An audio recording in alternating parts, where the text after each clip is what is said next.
Hey guys, this is Joshua Peterson here with Peterson Electric. It is May 2023. For my SEO guy, this is a pretty important video. It has to be specific for Loveland Power, and if you have to have a service upgrade or a service change, those two terminologies used to be separated by a pretty long shot. Now they're not. The video might be a little long, so sit back, enjoy the coffee. I do have to do this video because this just hit my plate. If you remember my video last year, I can't tell you the customer's name, but on Roosevelt Street in Loveland, it's the President Street. The house was 120 years old. I had a panel on the stairway. I had to move it. The little baby meter, tiny one out front with a teeny little 1.25" mast. That all had to be upgraded to 2" with a bypass lever and a disconnect outside with the inter-system bonding bridge bar, 2 ground rods, cold water, surge protection, and your emergency fire sticker for you fire department guys who see in red only. We had to have all that put in so we could move that dumb panel, which was a split bus GE, and it was failing. Up the stairway, 5 steps to go into the kitchen. And then once we did that, yeah, we got to rewire the house too. So guys, I want to prepare you that this is going to suck to hear, okay? And no offense to Loveland Power, if you watch my videos, I still disagree with you guys. 110%. It's always been in the trade, since I've been in the trade since '96, that utilities supplies power to the meter. Now, if you're an REA, your meter could be at the edge of the driveway and you're 100 or 400 feet to your home. You're responsible for that line if it fails. And by the way, most of those were direct buried back in the day with a number 4 or 250 Casey mill. And over time, water likes to hit that wire and just basically erode, and rocks shift in the ground. Believe it or not, we do get little earthquakes in Colorado. We just don't feel it. But the ground does. And if a rock just places itself and hits, it can puncture an aluminum wire and take 1 year to 10 years. I had one time, 18 years old. He told me he bought his home new, lights flickering, and finally it manifested within 18 years and we found it. Now, why do I say all that? Because in Loveland, the power company typically has a meter on the house. And they've always supplied power to the meter at the point of attachment, which is above or underground fed to the meter from below. Now, in the old area of Loveland, you've got, 14th Street by Dairy Queen, all the way out to Southeast 8th Street. There's overhead service loops everywhere. And then you go all the way across 287 Eisenhower, pretty much out to where First Bank is. And that's going to be over by Taft. I don't know, that's 500, 700 homes with overhead service lines. This is the scary side of what just happened. I came up to this property, again, it's May. The last one I did for that gal was November last year. It's same situation. The last 200 amp overhead I did was 6 years ago by First Bank. And then the next year they said only 150 amp. Then the next year they changed it and said only 100 amp. 4 years I've been doing 100 amp overhead, because they didn't need more than that. But now that your new code article kicked in Article 625 and also in 220.42, somewhere in there, that we now have to consider our load calculations for a home a part of the fact, not just 3 volt amperes per square foot and appliances and AC or heat, we now have to look at EV car plugs up to 7,200 watts, which, by the way, to you NEC people who wrote Chapter 2 just last year, that was stupid. You should have had a 12 kW allowance. I have not seen an electric car in 12 years. Nissan Leaf at 30 amp. They're all level 2 50 amp now, if not 90. Any which way, you have to consider that part of your load calc. Why do I say all this? Well, I came out here in good faith estimate, looked at the panel because it was flagged from the home inspector. Yeah, he was right. It was Zensko. It's got to change. It's a split bus bar inside. It feeds right through the wall to a meter. And I figured, yeah, I'd be fine overhead to change this out, disconnect, do what I typically do for that same price, which is pretty much lower than others. Not as everyone, but right in the middle. And then I get this news that it has to go underground no matter what. So I met with the city, came out, and then this realtor representing the seller had the audacity to tell me that my bid was permanent or she was going to sue us. I said, listen, lady, you can't sue me. I've taken no money. I've written none signature to this contract. It is a good faith estimate finding out from Loveland Power, which, by the way, in December of every year sends us a new sheet on email that says, here's our new guidelines for our Blue Book. They did not do that. So here I am stuck going, well, okay, well, we got to change the price. And guess what? The seller doesn't want to pay for it. Really? Let me get this right. You got a bad panel that the buyer said, bring this home inspector who's not licensed typically. We come out for free as licensed electricians to look at this for you, give you a price, and then you retaliate against us because Loveland Power changed their mind on something else again? Are you crazy? Yeah, you guys can go pound sand. The bottom line of it is that what we're responsible for is that point of attachment. But now with Loveland Power, we have to tell you, you have to trench. So come here, I'll show you on this video.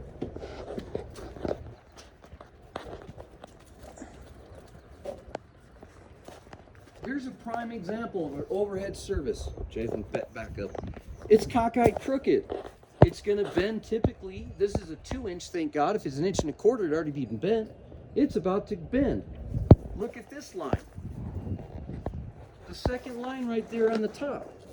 That one is too low. 9 foot, the requirement's 12. 11 would be good. This telephone, not too close to the gutter, but close. Look at this meter. It's pulling off the wall. Come here. Look at how cockeyed that is.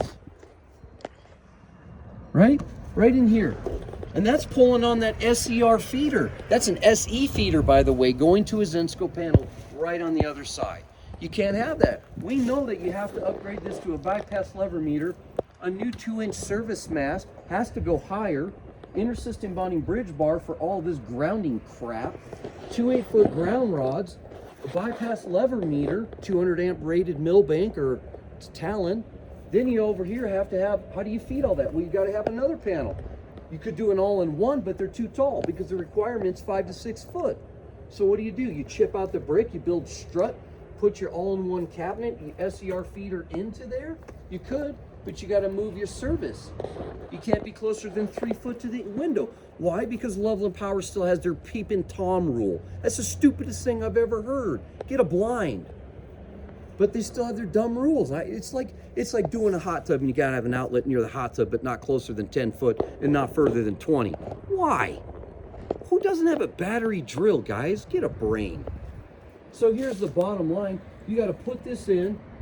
Maybe you do a side-by-side and you feed through, but the wall on the other side, I can't get in there and show you, is a 2x4 wall that separates kitchen and living room. But you got your panel in your living room because you got to refeed all those circuits. And now outside you finally have a 6/8 circuit space, and you can put your solar and your surge protection and maybe your electric car plug, because you're going to pipe over there for your electric car right there. And they make capsules outside that do that. But see, I was trying to bid this in at only 100 amp overhead. I'd love to give her 200 because her dad called her up, who's an electrician in another state. I said, well, have your dad call me. You can't do that here unless you go underground. I've known that for 6 years. Oh no, now you cannot be 100 amp overhead at all because you're upgrading it. No, I'm not. I'm getting rid of a panel that doesn't even have a good UL listing. It's a fire hazard. Google Zensco, FPE, Gould, GE split bus bar, any type of split bus bar. Look at Intermatic push button. Look at Murray anyways, I could go on and on. There's a whole bunch of brands that they're really just not safe. Bottom line of it, guys, is I look down this way, I would have to trench this all the way down. This is new. I hope before you buy your home, you call us. You have to trench this all the way down. And by the way, look at this. Look at how this is melted. I actually caught that. Home inspector didn't. That's the hot and the neutral. And that one's starting to melt too. And instead of the realtor telling me thank you, because I did a free estimate for them and wrote it all up and took pictures, sitting there and threatened me that if they don't turn power back on, they're suing me for that too. Yeah, you too, realtor who watches my videos, go pound sand. My job as a contractor is to make sure they're safe before it gets to the home. If they turn off power, they don't do that typically unless you've tampered with their equipment. And you realtors out there in Colorado, you can't just pull a meter on a Saturday and refeed the shit back inside. You go ahead and do that yourself. I don't want to lose my license. I don't want to get reviewed by DORA. It took me 7 years to get my licenses. And I've been in the trade 24 years. That's the dumbest shit I've ever heard. You got to follow the NEC standard. And by the way, it changes every 36 months, which we're going right now next month in June 2023 for new code. And somehow you guys get pissed off about new code. Well, I tell you what, while you're flying a plane at 15,000 feet high commercially and it goes down, just take the black boxes out. Who cares why they died? But for some reason, every single time the code changes, everybody bellyaches and, excuse me guys, bitches that something is safer. But guess what? The fire department comes out with the fire marshal to know arsenal or know if it's electrical or explosion by gas. Don't you want to know that? Plumbers, yeah, it'd be black mold. That'd kill you. But how about the fact when you come out there and you get something safer for you guys, you bitch about it? Well, don't you want to know why the coroner said? Well, if somebody's electrocuted, the NEC changes, guys, to keep it safer because some dumbass homeowner probably put their finger in a 240-volt socket doing his own wood shop, and now everything in the garage has to be 240 as of June of 2020. So when you guys bellyache about all these prices, because guess what? A wood shop breaker, none of those appliances typically have a neutral, but they all have to be GFI'd. And if you've got 6 appliances in there that have to have wood planing done, and now they're $250 a breaker, don't forget after COVID and the pricing, oh, that's only $1,250 just to talk to you about breakers. But no, I want it cheap. Guys, if you want it cheap, go hire a handyman. Go hire this home inspector, this moron who didn't catch any of this. By the way, they would come over here and put a pedestal there. And at least I talked to the city this morning, met with them, because I told them I'm not trenching across an alley.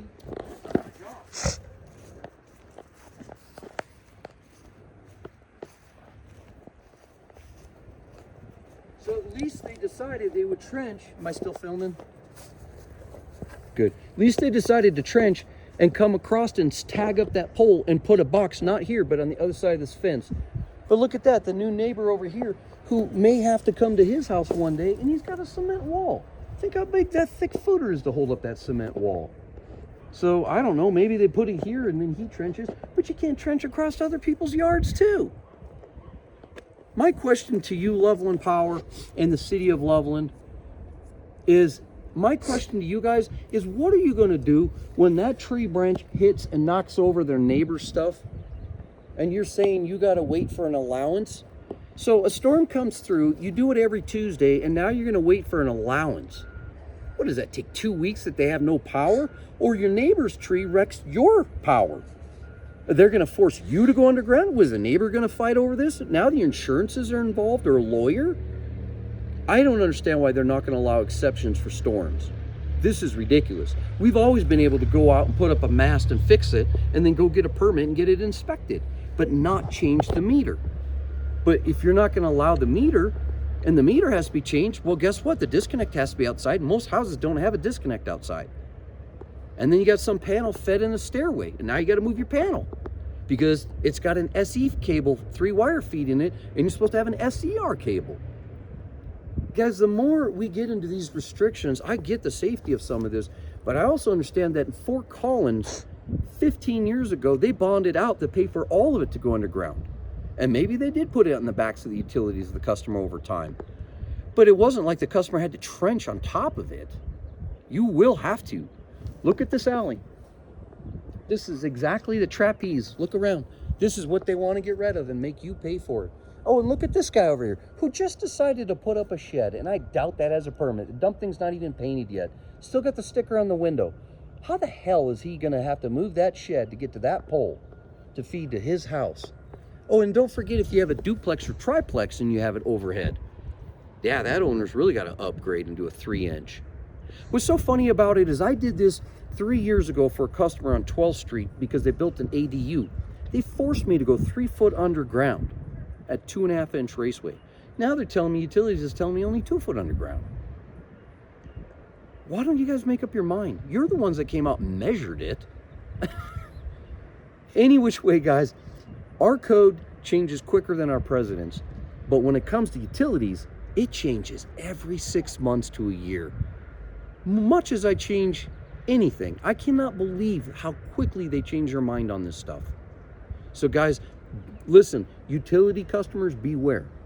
If you're going to buy an Old Town Loveland, I hope I don't change your mind, but if you're going to buy, you better just realize your power eventually will be on your back to trench up to your home. Anyways, guys, thanks for joining us. Sorry I'm a little heated, but boy, I sure thought I gave them a perfect estimate. Now I got to go revisit my estimate and tell them, no, I get to bring out my Kubota and trench all this for you. And funny thing is they want to stick it right there, and this brand new shed's in the way. So now she's got to get a guy to move the whole shed so I can throw the dirt and bury it and backfill it by hand. I don't know what else to do. How can I get any machine 2 foot between a fence and a shed? Guys, thanks for joining us. Hopefully that helps you out. And yeah, I apologize, not trying to be rude, but boy, I cannot believe how much the city wants people to pay for everything now. Take care.